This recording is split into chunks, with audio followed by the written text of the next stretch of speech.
Fala pessoal, chegamos ao nosso segundo episódio do podcast do Endo Rockets e hoje a gente vai falar sobre assuntos, variados dentro da endodontia e aí já fica uma atenção para vocês. Isso aqui é um podcast não especificamente para o cirurgião dentista, para o graduando, mas também para o leigo, que quer saber um pouco mais de coisas cotidianas, corriqueiras, curiosidades sobre esse mundo dentro da odontologia, que é a endodontia, né? Por que meu dente dói, por exemplo? Isso é uma questão que muitos amigos meus que não são dentistas fazem, né? Porque, quando eu tomo um sorvete gelado, meu dente dói, ou quando eu como um doce, meu dente está doendo. A gente vai responder essas perguntas de forma bastante simples para que o leigo também possa, participar do nosso podcast. E já falando sobre isso, entrando nessa parte do leigo, eu queria que o professor Eudes aqui dissesse pra gente o que é endodontia. De forma simples, direta, o que seria endodontia? Como eu explico para um leigo o que eu faço? Vamos lá. Pessoal, bom dia, boa tarde, boa noite para vocês e bem-vindos ao nosso segundo episódio. E essa é uma pergunta complexa, eu vou tentar resumir aqui, mas a endodontia, na verdade, é a especialidade da odontologia que lida com problemas relacionados à polpa do dente, que popularmente é conhecida como o nervo do dente, né? Fazer canal é tirar o nervo, quer dizer, não é bem assim. A polpa é inervada, mas ela não é exatamente o nervo do dente. Então, quando a gente tem algum problema relacionado à polpa, e aí, dentro das estatísticas aí, das publicações, o maior problema que leva o paciente ao consultório é dor, né? E muitas vezes esta dor de dente pode estar relacionada a um problema de canal, um problema endodôntico. E aí vai ter que fazer o tratamento do canal, ou o retratamento do canal, ou fazer uma cirurgia apical, ou eventualmente até, se for o caso, dependendo do diagnóstico, ter que extrair o dente que não teria condição de manter esse dente com saúde na boca do paciente. E a outra questão é que, às vezes, um questionamento que é feito também bastante eu não fiz nenhuma restauração, eu não mexi nos meus dentes. A última vez que eu tive no dentista e fui tratar alguma coisa, fazer efetivamente uma restauração, já faz mais ou menos 5 anos. E agora eu vim ter dor e alguma coisa está me incomodando, etc. e tal. Também é possível, né? Porque muitas vezes os procedimentos restauradores ou trauma ou alguma coisa que injuriou aquela polpa, que é o tecido que está dentro do canal, dentro do dente, ele pode cobrar o seu preço mais para frente. Esse processo inflamatório, durante um determinado momento, por uma série de questões, pode ser resolvido, né, no momento da restauração. Por exemplo, vou fazer uma coroa, vou fazer um preparo para essa coroa. Esse preparo pode ser bem agressivo e naquele momento o paciente teve um pouco de desconforto pós-operatório, depois nunca mais sentiu nada, mas 10 anos depois esse dente pode doer por conta dessa injúria ou de injúrias recorrentes que foram submetidas, que esse dente foi submetido, melhor dizendo. Então, assim, mas de maneira geral, quando você tem essa dor, quando você tem esse problema no canal, que pode ser uma exposição por cárie, não necessariamente o paciente vai ter dor, tá? Muitos casos de cárie grandes, o paciente não tem dor, às vezes até nenhum desconforto, mas quando vai tirar essa cárie do dente, vai limpar o dente e você chega na área do canal, e aí, inevitavelmente, você vai ter que tratar esse canal, tá? Com algumas exceções relacionadas a pacientes muito jovens, que não têm ainda a raiz inteira formada, isso é uma longa história. Aí você vai lá e faz o canal, tá? Que é nada mais, nada menos do que tirar esse tecido de dentro do canal e de dentro da área da coroa. Aí você vai ampliar isso para limpar, porque muitas vezes esse tecido está contaminado, que aí seria um processo já infeccioso, não só inflamatório. E depois você amplia, limpa o melhor possível, né? Faz uma desinfecção dos canais e obtura com um material apropriado para isso. Normalmente são cones de gutta-percha e algum tipo de cimento endodôntico, que é o cimento que se usa para obturar canal. E aí fecha o dente. Então é muito importante que esse dente, depois de obturado, definitivamente não seja exposto mais ao meio oral. Então não dá para ficar com o dente com um curativo provisório ad eterno, mais de 2, 3 semanas, porque esse curativo provisório pode cair, ele não é um curativo que tenha um selamento muito apropriado, e aí seria o ideal já resolver a questão definitivamente, muitas vezes restaurando o dente, ou fazendo uma coroa, fazendo um pino, enfim, aí é uma outra história. Tá? Mas é basicamente isso. A gente vai lá, faz a intervenção para tirar esse tecido, ou ele ainda é inflamado, ou ele é necrosado, já com uma infecção presente, ou muitas vezes a gente vai retratar algo que já foi feito anteriormente e por alguma razão não deu certo. Não deu certo significa duas coisas, que ou a gente vê alguma imagem na radiografia, na tomografia, de que existe uma lesão ali, que é uma ausência de osso e a presença de um tecido inflamatório, ou o paciente voltou a ter dor, algum desconforto, algum sintoma ou algum sinal que, obviamente, vai levar o paciente de volta ao consultório para ver o que está acontecendo num dente que já foi mexido, já foi tratado. Dentes que se submeteram a tratamentos endodônticos, tratamentos de canal, popularmente falando, são dentes que podem ter problemas futuros, né? O índice do tratamento não é 100%, Sim. né? O índice de sucesso, mas a gente, normalmente, o que se vê é que um canal muito bem tratado, bem limpo, bem instrumentado, bem obturado e um dente bem restaurado, que vai proteger esse tratamento todo, a chance do paciente ter algum tipo de desconforto ou problema pós-operatório a longo, curto ou médio prazo é mínimo, né? Uma coisa que não é comum. Sim, tá? E eu acho que é importante a gente ressaltar duas coisas principais, né? Que geralmente passa pela cabeça do leigo. Primeiro, o dente ele não morre, né? Ele não tá morto depois que eu faço tratamento de canal, tá? Muito pelo contrário, você ainda tem ali células do ligamento que estão viáveis. Então esse dente, você consegue ter percepção sensorial nesse dente, não de térmico, frio e calor, mas quanto que você vai morder, né? O quanto de força você vai exercer, que você não tem isso no implante. Se o dente tem uma restauração alta. Exatamente. Então você tem essa sensibilidade fina, então seu dente não está morto. E a segunda coisa, o tratamento de canal ele não enfraquece o dente, ele não deixa esse dente mais friável ou nada disso, tá? Hoje em dia a gente tem recursos, né, que fazem com que a gente melhore a nossa cirurgia de acesso, faça essas cirurgias cada vez menores, salvando estrutura dentária sadia. E que isso sim dá resistência a esse dente. Então eu acho que isso tem que ficar muito claro, né? Principalmente pro leigo. E mais uma coisa que isso é um pouco mais antigo ainda, que o pessoal falava que tratamento de canal escurece o dente. Sim. Eu costumo brincar que o tratamento de canal, na verdade, o escurecimento é um presente que o dentista deixou para o paciente, porque o tratamento não deveria escurecer o dente. E normalmente não escurece se você fizer tudo certinho, né? Hoje em dia os cimentos endodônticos, eles têm outra formulação, né? Então existe ainda a possibilidade de escurecer. Sim. Desde que você não faça uma boa limpeza ali exatamente. Aí agora, se fizer, você vai ter essa questão. A questão importante também dizer é que uma vez que o dente foi submetido ao tratamento de canal, não quer dizer que esse dente ele não tem mais função, ou como você bem disse, morreu, ou está friável. Ele está friável sim quando ele perdeu muita estrutura dental, né? Mas isso não é induzido por um bom acesso ou um bom tratamento de canal. Na verdade, o que a gente mais vê é que um dente que foi submetido a um tratamento de canal é um dente que já está mais destruído. Por isso que ele teve problemas e acabou doendo, incomodando, enfim.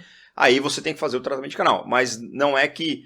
então, obviamente, ele está mais friável porque ele já perdeu bastante estrutura. Mas, eventualmente, você pode pegar, por exemplo, um caso de trauma, tá? O seu filho, parente, primo, está jogando futebol, toma uma cotovelada.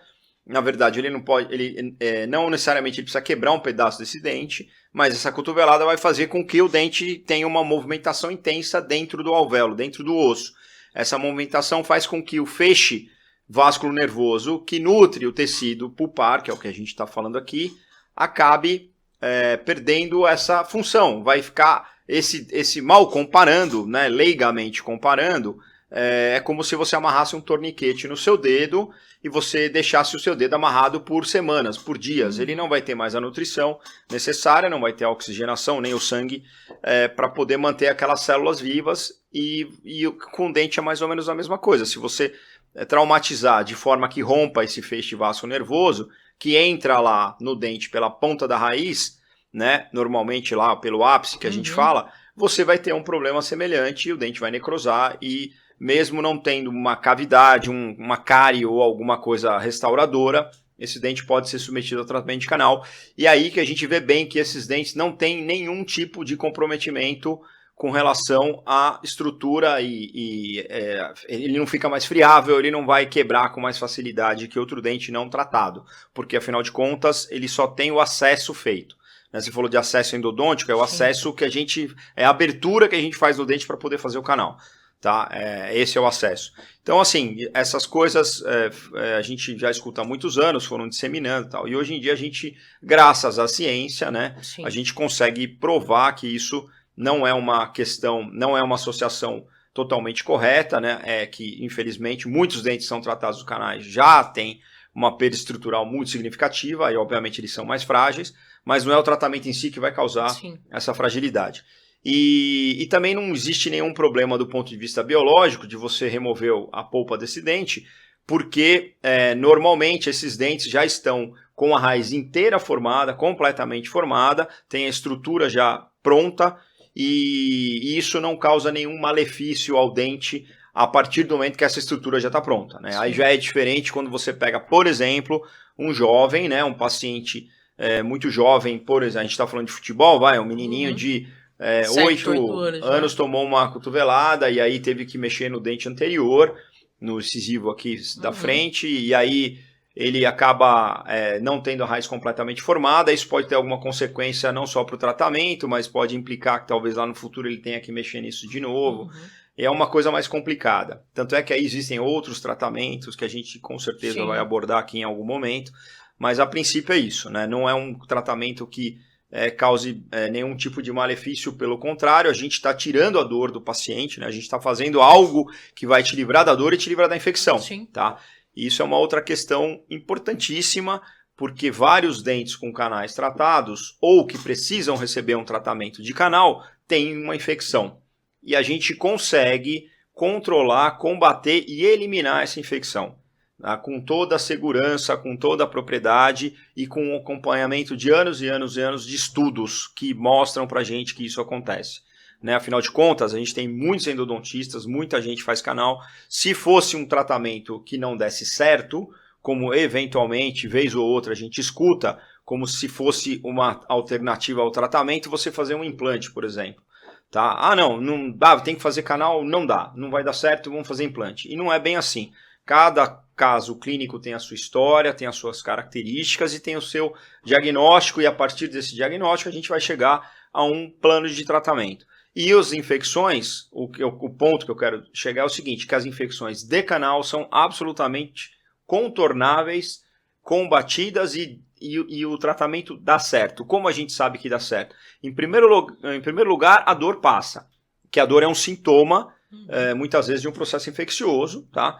E ela vai passar depois que você conseguir resolver o problema. Segundo, muitas vezes, como eu já falei anteriormente, a gente vai ter as lesões, que são aquelas áreas no osso que estão, na verdade, mais escuras. Quando o paciente olha a radiografia, olha o hematoma, fala, esse buraco aqui. Esse buraco é a área da lesão, que na verdade é um tecido inflamatório, né? Que não dá para saber exatamente o que é, mas a maioria das vezes é um tecido que a gente chama de granuloma, e esse tecido está lá para defender o seu corpo, né, de algum possível problema que aquela infecção vai te causar. Ela está ali para controlar a infecção do dente.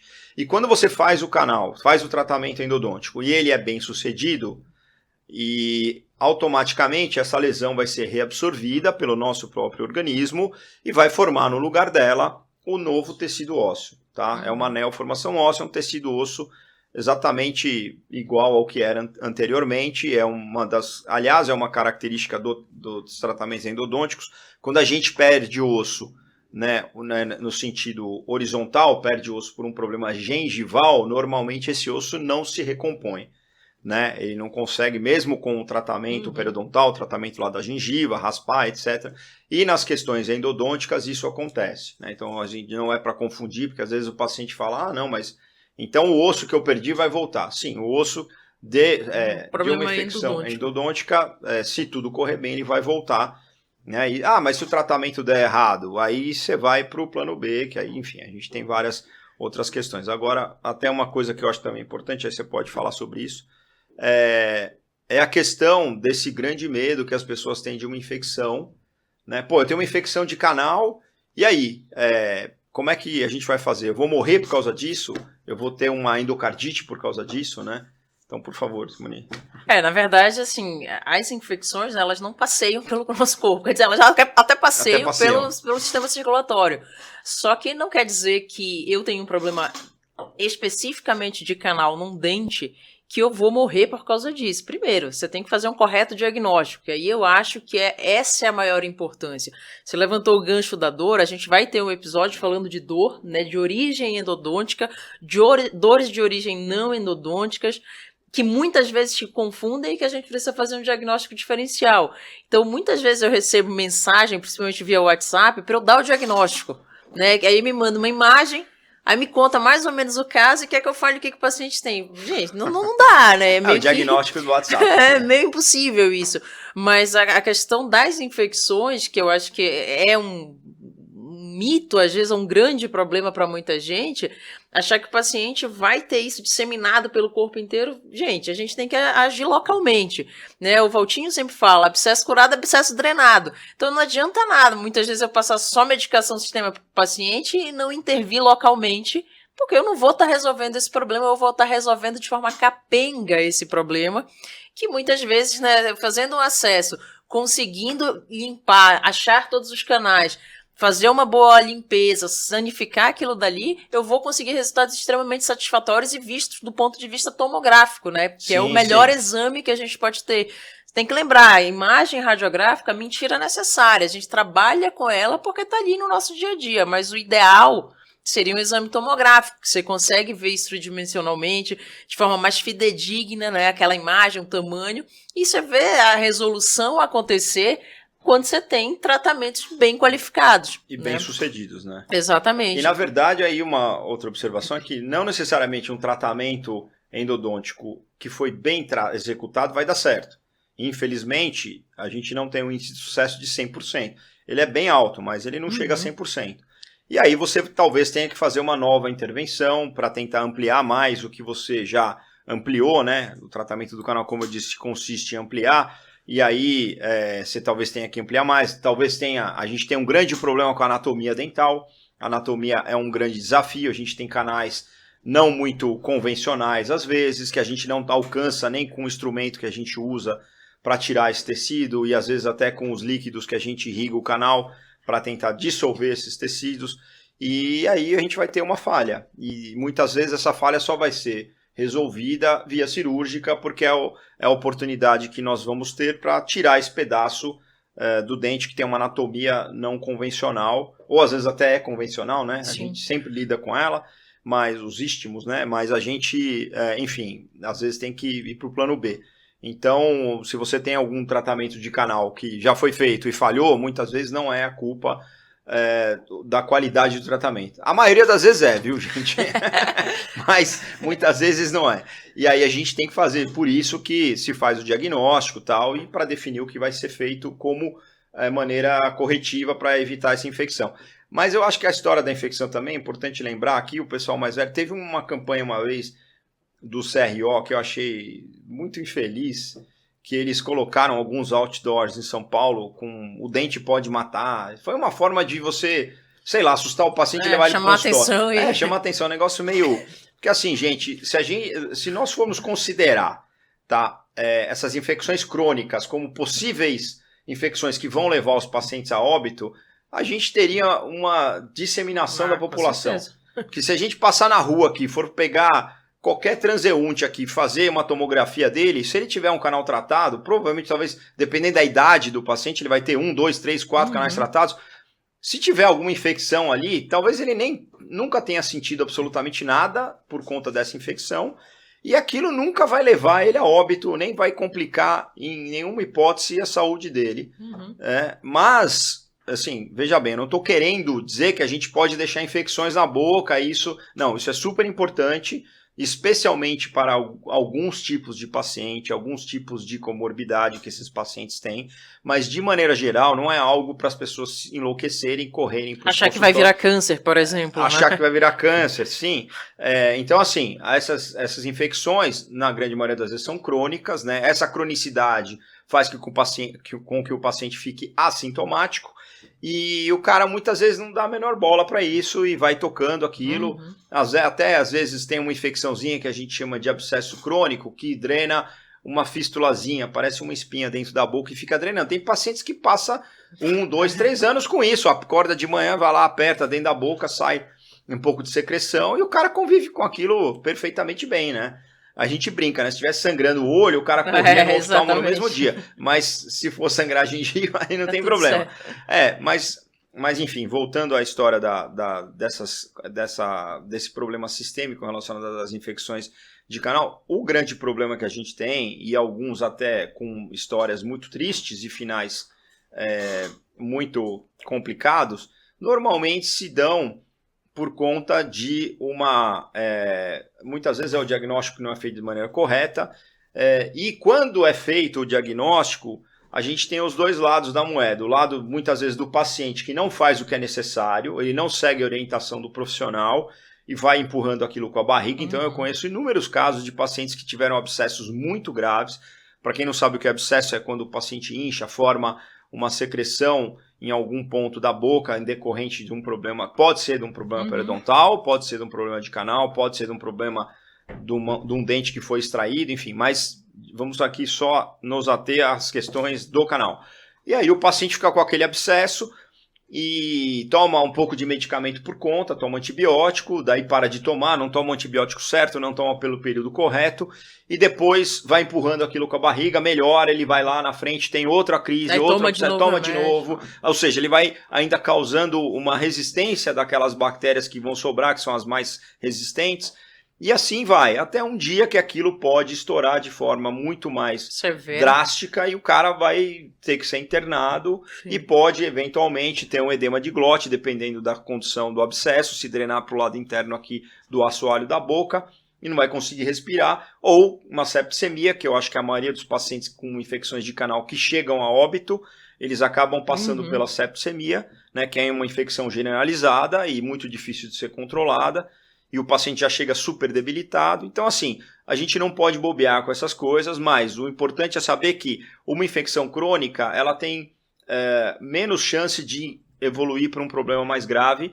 E as infecções que estão agudas, que é o quadro do paciente que ele tem a dor, que ele incha, que ele tem um desconforto grande e tal, essas infecções a gente precisa tomar bastante cuidado, resolver da maneira mais apropriada. E se o paciente seguir o que o profissional falar ou fizer, e, obviamente, ir atrás do profissional, né? Que ele precisa, até para tomar um remédio, um antibiótico, ele deveria fazer uma consulta, ele vai também escapar e não vai ser uma coisa que vai complicar. Com exceção, obviamente, daqueles pacientes que têm problemas sistêmicos muito mais sérios. Você pega um paciente, por exemplo, que está fazendo tratamento oncológico, está imunossuprimido e eventualmente vai ter um abscesso de uma infecção crônica que durante a vida dele toda ele nunca teve nada. Naquele momento, aquilo estoura porque ele está super imunossuprimido e a última coisa que tem que acontecer na vida dele, que ele naquele momento fazendo um tratamento, às vezes uma quimioterapia forte e tal, seria ter um abscesso endodôntico, ainda tem que ficar se preocupando com o dente e tal. Então a gente tem que ficar sempre com os dentes em dia, com os tratamentos de canal em dia, eles dão muito certo, vocês podem confiar nisso, mas a gente tem que ter esse controle contínuo para saber e ter certeza que a gente não tem nenhuma infecção crônica que eventualmente no futuro possa virar uma coisa aguda e levar o paciente para um problema mais sério. E você falou dos manejos, né, possíveis, e isso vai depender basicamente da idade do paciente e por que ele chegou no consultório, mas no dia a dia, assim, é o feijão com arroz, né, é o tratamento, o retratamento, no teu caso cirurgia, né, que acaba sendo muito carro-chefe lá do consultório, né, eu faço faz bastante cirurgia, mas no convencional ali a gente vai lidar com dor, né, ou de origem pulpar ou de origem periapical, que você vai ter que cair num tratamento de canal ou retratamento de canal. E aí eu te pergunto, porque para mim é o que eu te falei, né, o que mais chega via WhatsApp é qual o diagnóstico. No teu WhatsApp, o que chega assim, além das radiografias, né, que são clássico, o que o paciente tem? Não, o paciente, eu não sei, a maioria dos pacientes que tem o meu WhatsApp são pessoas que já passaram lá pelo consultório. Não, de dentista, de colega. Assim, então, não, aí é mais coisa mais complicada, né? O teu caso são as buchas, né? Praticamente 100% é tomografia de algum caso que já foi mexido, né, já foi tratado ou até mesmo retratado e o paciente está com algum problema eles fizeram a tomo e perceberam que a infecção não regrediu, a lesão, melhor dizendo, não regrediu e quer saber uma orientação. E agora? O que faz? Extrai o dente, faz cirurgia? Tem muitas dessas tomografias que a gente consegue avaliar e já ter alguma ideia de que aquilo, na verdade, não se trata de um problema do canal exclusivamente. Muitos dos casos que a gente pega são problemas de canal e na tomografia a gente consegue ter uma distinção muito precisa sobre isso. E alguns casos não são relacionados somente ao problema do canal. Às vezes tem um problema do canal, mas às vezes tem uma trinca. A raiz está trincada.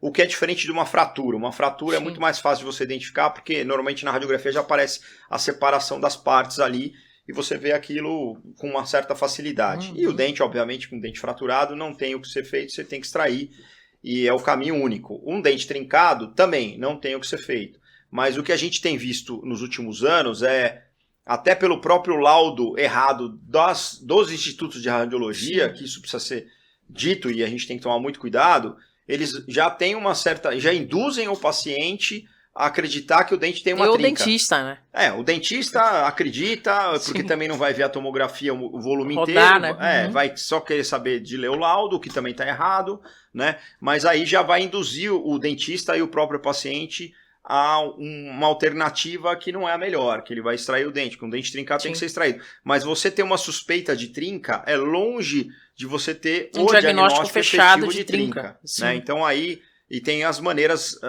corretas de você poder fazer esse diagnóstico e concluir isso. Hoje em dia é muito mais tranquilo. Antigamente eu lembro que a gente pegava dentes para retratar, então aparecia essa fistulazinha lá, que é aquela espinhazinha drenando, ou o paciente com dor, era um dente com canal tratado, você simplesmente ia lá e retratava, né? Porque a gente tinha muita pouca ferramenta para chegar à conclusão que aquele dente estava trincado. E aí você retratava, o paciente vai perder tempo, vai perder dinheiro, você também vai perder seu tempo e fazer um tratamento que no final não vai dar em nada. Inevitavelmente, se o dente estiver trincado, esse paciente vai perder o dente daqui 6 meses, 1 ano e vai ter que partir para outro tipo de resolução. Mas a gente fazia o que dava para ser feito na época. Hoje em dia, graças a exames de imagem e tal, então você vê, se a gente está falando do WhatsApp, é um monte de tomografia, que normalmente é o exame, o gold standard para fazer o diagnóstico, só que só o exame não é suficiente, né? Tem alguns casos de tomografia assim que você olha e você fala, não, isso aqui com certeza é uma trinca, porque a perda óssea é tão característica, ou ela é tão drástica, porque já foi combinado um problema também de gengiva, tal, que você já logo vê que o dente não tem como ser salvo, né? Então, às vezes, até pouparia o paciente de uma consulta, quer dizer, ele já foi no dentista dele lá, e o dentista dele já o examinou, daí pediu a tomografia, aí quando vem a tomografia, a coisa é muito conclusiva e o caminho mais correto, aliás, o único caminho seria eventualmente a extração. Agora, o que a gente mais vê é o contrário, né? É o dente que dá para ser salvo, uma condição que dá mais trabalho, etc e tal, mas já foi condenado porque, não, eu acho que tá isso, eu acho que tá aquilo, ou vamos tirar porque isso é uma infecção que vai te dar problemas, etc. E assim, não é bem assim, né? Porque o mesmo paciente diabético que está recebendo uma orientação de um dentista, tá? Porque ele é diabético e talvez aquela infecção para ele tenha um impacto diferente do que para uma pessoa extremamente saudável, mas aí é o mesmo paciente que vai receber o implante, né? E como é que funciona a questão do implante com a diabetes, né? Antigamente eu lembro, quando começaram a colocar implantes, pacientes fumantes e diabéticos não recebiam implantes. Hoje em dia a gente sabe que, né, se tem um controle, etc e tal, mas ainda assim é um paciente de maior risco para você fazer cirurgia. Então não é uma coisa tão simples assim, né? Mas aí você estava falando, a gente começou falando da tomografia, né? E eu lembro que logo que eu comecei a ficar lá no teu consultório, você não tinha o tomógrafo ainda, só que você pedia muito de uma radiológica daqui de São Paulo. E eu lembro que eu ficava lá vendo as imagens, e aí no final do dia eu ia lá te perguntar, isso aqui é isso aqui, isso aqui. Só que hoje em dia tem esse negócio, eu quero tudo para ontem. A pessoa não sabe ler a imagem, e né, quer o laudo e quer o laudo. E aí ela vai atropelando tudo. E aí você acha que a questão da inexperiência com a má formação que a gente vê hoje, né, da graduação especificamente, isso impacta diretamente no que a gente está vivendo em termos de odontologia, eutanásia dental, talvez? Você acha que isso tem um impacto grande, essa inexperiência, mais uma má formação? a facilidade ou querer correr para a gente está chegando para uma tempestade perfeita, né? Exatamente isso.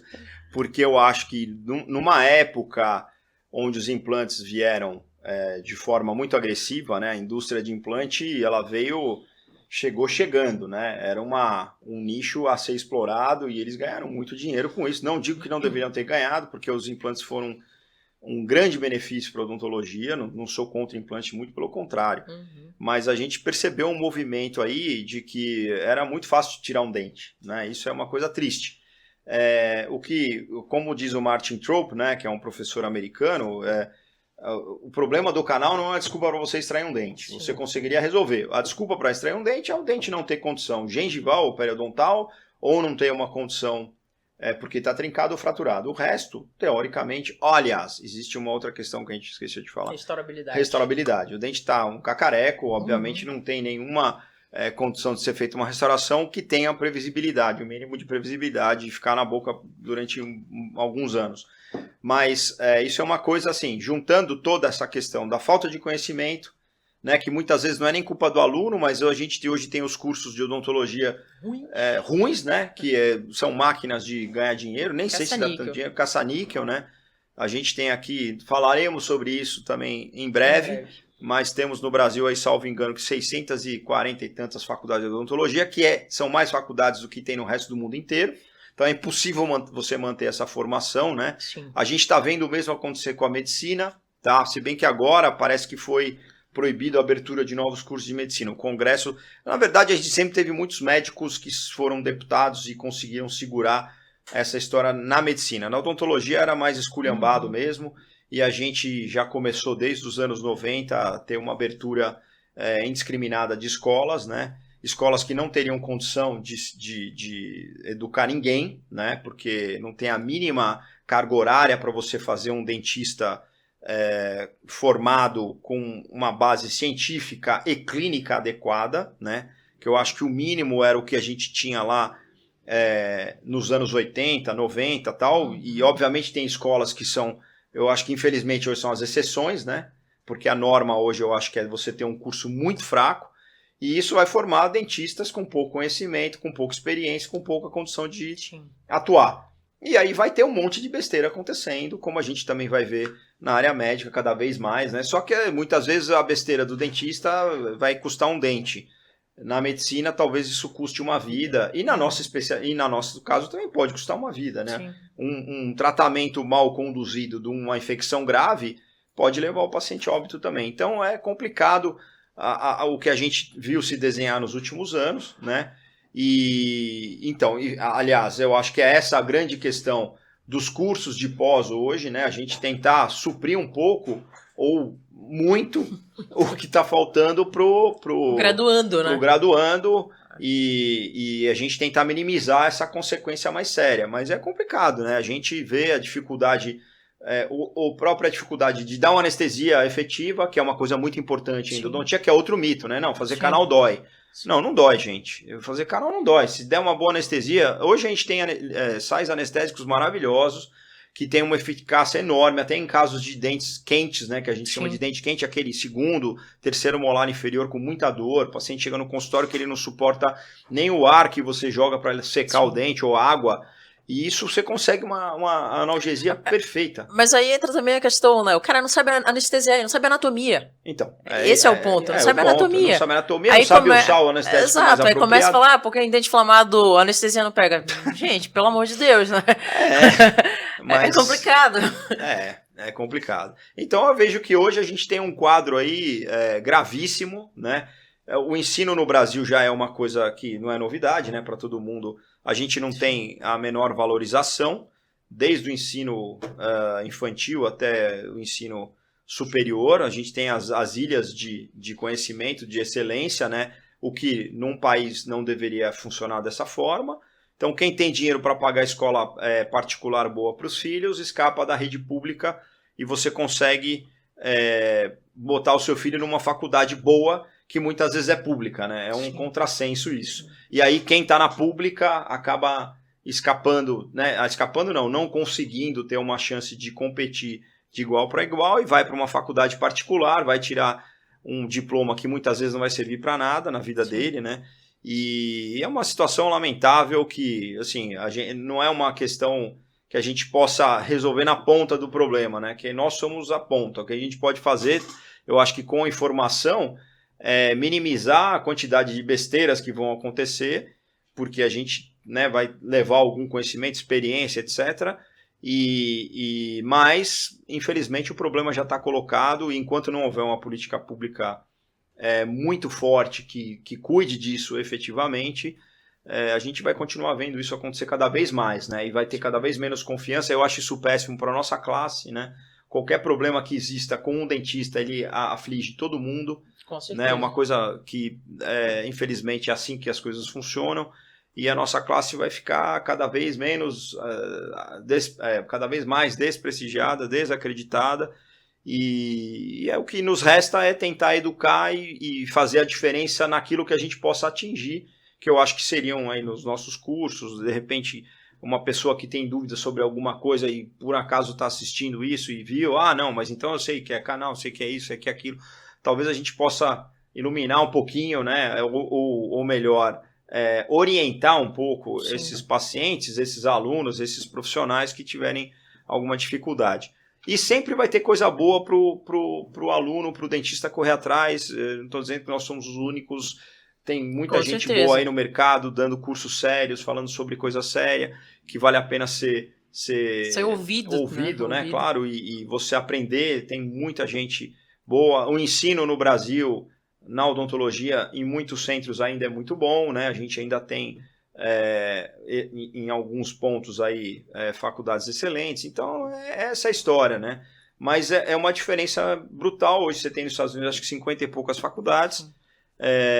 Mesmo curso, né, de especialização nosso, a gente tem uma vez por semana 8 horas. Nos Estados Unidos a residência é de segunda a sexta, 8 horas. Então assim, você tem uma carga horária... 2 anos ou 3 anos. Então, você tem uma carga horária que faz muita diferença. Com certeza. Do ponto de vista filosófico, porque não dá para dissociar a filosofia, né, base de endodontia, com técnica. Não existe técnica sem filosofia, não existe filosofia sem técnica. O que assim, complicado. Na minha história como educador, né, se é que eu possa me chamar assim, mas enfim, do que eu tenho visto, assim, a gente tem uma questão muito peculiar, né? Você pega um aluno que ele pode não ter tido a melhor instrução possível, né? Foi para uma faculdade que deixou muito a desejar, tal, mas esse aluno em específico, ele é um cara que é batalhador, né? Uma pessoa que quer vencer, interessada, esforçada. A gente viu, temos lá, inclusive, no nosso curso, vários exemplos disso. E o cara está correndo atrás. Sim. Aí ele consegue, graças ao esforço dele, assim, minimizar essa diferença. Muitas vezes até o esforço dele vai fazer com que ele ultrapasse isso e estude mais e seja um cara super integrado com tudo. E aí vem a questão que eu sempre falo, que o curso lá de especialização, obviamente a gente não tem o mesmo material humano ou a mesma condição temporal ou de porque a condição até estrutural Sim. a gente não deixa a desejar, mas do que lá nos Estados Unidos uma residência um professor teria, né?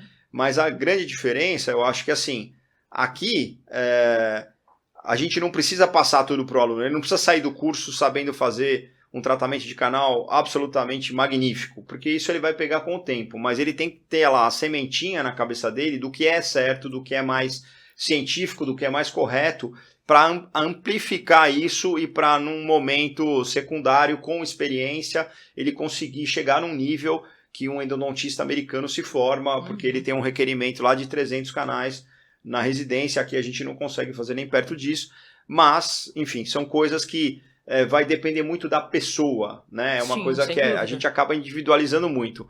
Os esforçados e que vão correr atrás vão chegar num nível e o resto vai ficar nesse mesmo nível terrível que a gente tem que conviver, que eu falo que é mais ou menos o contrário nos Estados Unidos, né? Você tem um nível bom para a maioria e os terríveis são poucos, né? Então, infelizmente, é o que foi montado, é o que a gente tem aí. Eu não consigo entender qual o ponto de você ter tanta faculdade. Aliás, eu consigo, né? Sim. Gente, vamos falar sério aqui, nós não estamos falando... Lógico. É lógico, é uma questão financeira.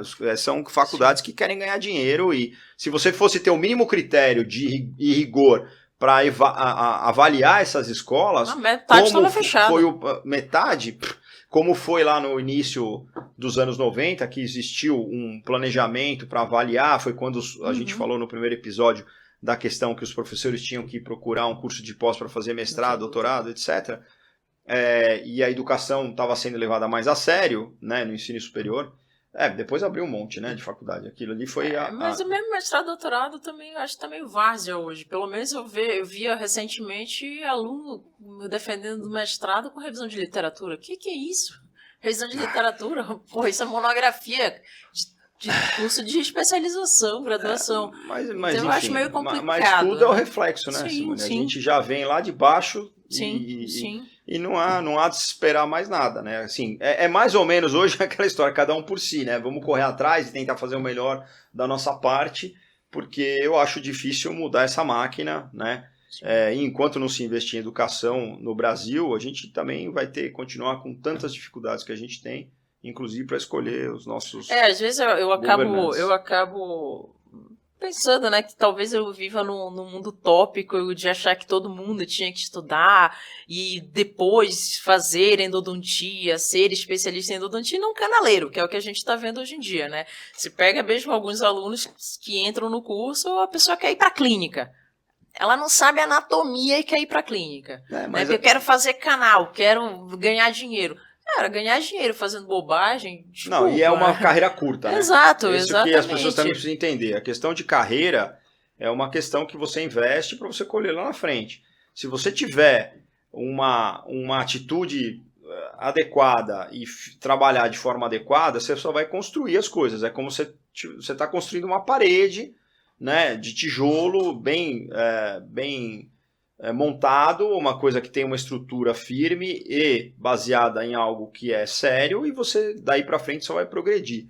E tem aquela coisa de, não, quero ir para o consultório e fazer tudo o que puder porque eu quero ganhar dinheiro aqui. Vai ser um dinheiro rápido, vai ser uma coisa que você não vai ter o retorno disso, isso não se... Porque não tem base, né? Não vai ser, vai ser uma coisa perene, em determinado momento você simplesmente vai ir perdendo, não ir ganhando, né? E aí também é complicado, porque a gente vê a condição desses muitos alunos aí, né? Muita gente trabalha o dia inteiro, né? No consultório mesmo, a gente tem exemplos de pessoas que se esforçaram muito que sai do trabalho, vai estudar à noite e faz uma faculdade de odontologia porque é um sonho, né? Porque trabalha com aquilo muitas vezes durante 10, 15, 20 anos já, sendo assistente de consultório e vem aquilo como uma coisa... E são apaixonadas pela odontologia, né? Só que aí você vê que, infelizmente, não recebem a educação que elas mereciam receber, né? Mas não está pagando o suficiente. Então não tem a faculdade mais barata então cobre o que é justo para você dar um curso justo, né? Eu acho que essa é a grande questão. E esse pessoal continua, né, sempre nadando contra a maré, tentando se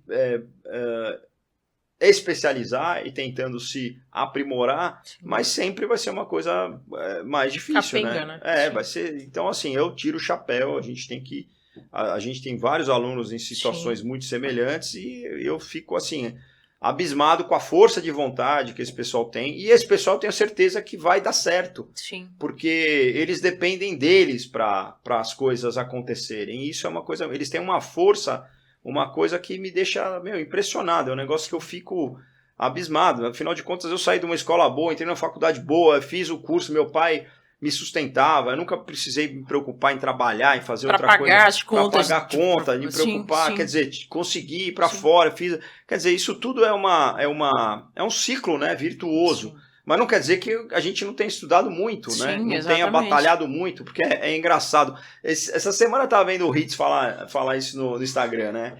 Ele falando, o pessoal só me vê aqui hoje falando de gerenciamento de consultório, tarará, só que ninguém viu que eu fiquei 15 anos pastando, que ninguém me conhecia, ninguém tinha ouvido falar de mim, para eu fazer captação de paciente era uma coisa difícil. E é justamente isso, né? Nada vem sem trabalho, mas é possível, né? Tudo depende da gente. E eu acho aí uma coisa maravilhosa a respeito da nossa profissão, que é uma profissão que depende da gente, em primeiro lugar. Eu acho que eu teria muita dificuldade de lidar com alguma coisa que eu tivesse alguém que mandasse eu fazer isso ou aquilo. E às vezes a pessoa manda você fazer uma coisa que não tem muita lógica, né? Você pode discordar, achar que aquilo não vai dar certo, mas é teu chefe, você vai fazer e não tem outra opção. Mas eu acho que é uma opção que nos dá muita liberdade, né? Inclusive de tempo, você pode, não quero trabalhar segunda de manhã, vou fazer não sei o quê, eu vou no médico. Só que isso é um pouco complicado quando a vida fica corrida, você fica meio refém, né? Mas tudo bem, isso é uma outra história que a gente tem que falar em outro podcast. Mas eu acho que depende da gente, inclusive, quando você fica mais velho, ninguém vai chegar para você e falar, olha, meu querido, você amanhã não vem mais trabalhar que você foi demitido. Aí você tem que se recolocar com 50 e poucos anos no mercado. Tal. O dentista, ele vai, né, uma evolução contínua e eu acho que a questão financeira também. E é, assim, bem interessante você falar dessa questão que depende de nós. Eu vim pra cá numa situação extremamente favorável, né? Graças ao meu pai, eu não precisava trabalhar. Eu vim fazer especialização, eu morava num flat, só que eu pegava busão. O que eu fazia nesse meio tempo? Eu lia artigo. Porque eu sempre soube que eu queria fazer mestrado e doutorado. E, assim, para mim, um grande diferencial seria estudar. Eu tô aqui para estudar. Eu poderia muito bem estar me divertindo, ele não ia saber, eu morava sozinha, mas eu tinha um foco. E o meu foco era, eu preciso estudar, eu preciso entrar no mestrado, eu preciso construir uma carreira.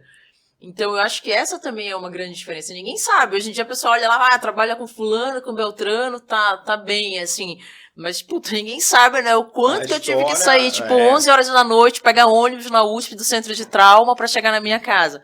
Ninguém vê esse outro lado, né? Ficar sozinha aqui em São Paulo várias vezes, final de ano, né? Não, e sempre disposta e sempre à disposição para fazer as coisas, exatamente. Entendeu? Então, essa questão de depende de nós mesmo, né? Depende de nós, com certeza. E aí eu acho que, só para fechar talvez aqui esse episódio, né, que a gente tá falando um pouco dessa questão de individual da carreira, vai ter alguns professores falando aqui da questão do ensino, né, que a gente está vendo assim, barbaridades acontecendo, né, não só nas redes sociais, mas especificamente nas redes sociais, onde você vê um monte de groselha sendo falada, né, como se fosse uma verdade absoluta, e isso é um reflexo de quem está formando essas pessoas também, né? Sim. A gente não pode esquecer, beleza, tem 600 e poucas faculdades, mas a faculdade sozinha não se faz, tem professor. Sim. Quem que é esse professor que tá ali dentro, né?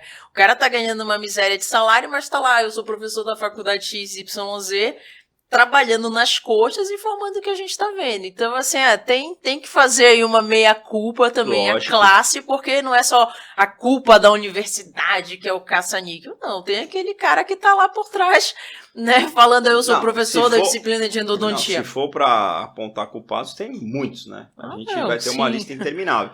Mas o que eu acho que a gente tem que resolver aqui é dar uma solução, um caminho. Sim, sem dúvida, né? sem dúvida. E que seja, pelo menos, eu tenho certeza que assim como nós estamos aqui, tem muita gente bacana que eu estou cansado de ver. Apesar que eu costumo brincar, né, que parece um esgoto, você nunca sabe o que você vai encontrar quando você abre o seu Instagram ou enfim, alguma rede social qualquer aí, mas é aquilo, né, tá lá, tem de tudo, tem coisa boa, tem coisa ruim, a gente tem que ter essa discernimento para saber o que consumir, né? Para consumir, exatamente. E isso faz parte também de um processo de educação aí, e tomar cuidado com o que a gente escuta, né, eu sempre falo, meus filhos... quando eles iam falar coisa de... Eu falo, olha, veja bem quem é o cara. Tá? Uma vez eu lembro que o Rafa falou, não, eu tô seguindo um cara aqui, vendo ele jogar, ele é patrocinado pela empresa que faz o jogo. É um negócio mais... legal, então deve ser um cara sério, não é um cara que a gente fica com aquelas coisas, né? O cara tá jogando joguinho online com alguém, o cara tá tentando... Mas sei lá, é um pedófilo, é um cara que tá querendo tirar a casquinha de uma criança, etc e tal... E aí eu lembro que quando ele falou isso, eu falei, bom, então deve ser um cara, né? A gente conseguiria aí, consegue, na verdade, fazer uma distinção boa e separar as coisas, né? E felizmente ainda existe isso. E vamos trabalhar com aquilo que a gente tem de melhor para tentar... Isso aí, a gente falou hoje de alguns assuntos extremamente importantes, né? Primeiro deles, ensino, sem sombra de dúvidas, é algo que... para a gente, né, impacta muito, e a gente vai ter convidados falando sobre isso. E a segunda coisa que é extremamente importante, que foi lá no início da conversa, dor, que é o que geralmente leva o paciente para a nossa cadeira. E a gente vai ter episódios falando sobre dor especificamente, certo? Certo. Por hoje é isso? Isso. Então pronto. Tchau, pessoal. E a gente espera vocês no próximo Tchau, até a episódio. próxima.